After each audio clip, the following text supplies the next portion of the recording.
Inilunsad ang isang bantayog sa Quezon City bilang pagkilala sa mga mangingisda sa West Philippine Sea. Simbolo raw ito ng katatagan ng mga Pilipino na siyang frontliner para ipagtanggol ang ating teritoryo. Narito ang Agenda Weekend Report ni Leanne Bustillos ng Abante. West Philippine Sea! Isinapubliko ng atin ito koalisyon ng The West Philippine Sea Fisher Folk Monument sa Quezon Memorial Circle ngayong araw. Likha ng artistang si Gary Santiago Rojas, nagbibigay pugay ang bantayog sa mga mangingisdang Pilipino na anilay frontliners sa dekadekadang territorial dispute sa West Philippine Sea. Eksaktong 10 taon na ang nakalilipas nang ilabas ang makasaysayang 2016 UNCLOS landmark arbitral ruling na nagbasura sa 9-dash line claim ng China at kinilala ang mga karapatang pandagat ng Pilipinas sa loob ng Exclusive Economic Zone o EEZ nito. Para kay atin ito, co-convener Ed De La Torre, higit sa simpleng statwa ang bantayog. Hindi pwedeng sa intellectual, sa public policy lang ito. Dapat mag-spread sa regular population. Kasi iba yung dating ng mensahe. Ano ba yung statwa yan? Bakit? So it stimulates, no? Welcome naman ito sa ilang mangingisda na dumalo sa programa.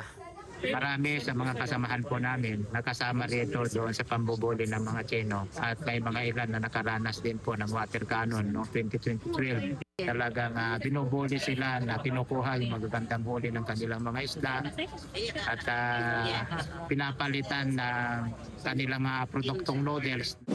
Bahagi ang bantayog ng serye ng mga aktibidad ng koalisyon para sa ika-10 anibersaryo ng arbitral ruling.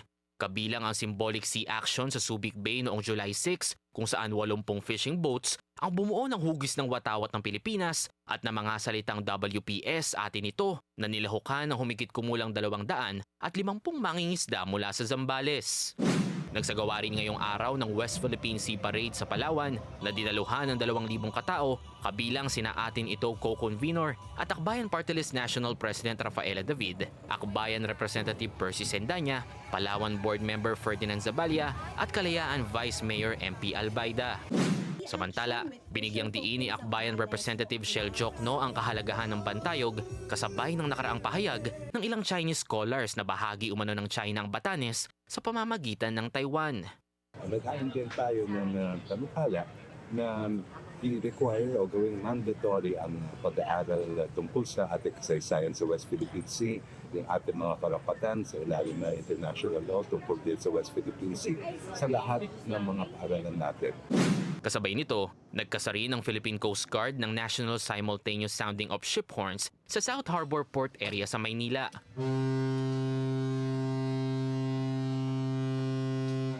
Bumusina ng 10 magkakasunod na beses ang BRP Teresa Magbanwa, kasabay ang libo-libong barko ng gobyerno at pribadong sektor sa buong Pilipinas, bilang matapang na simbolo ng pagkakaisa at tagumpay ng bansa sa arbitral ruling.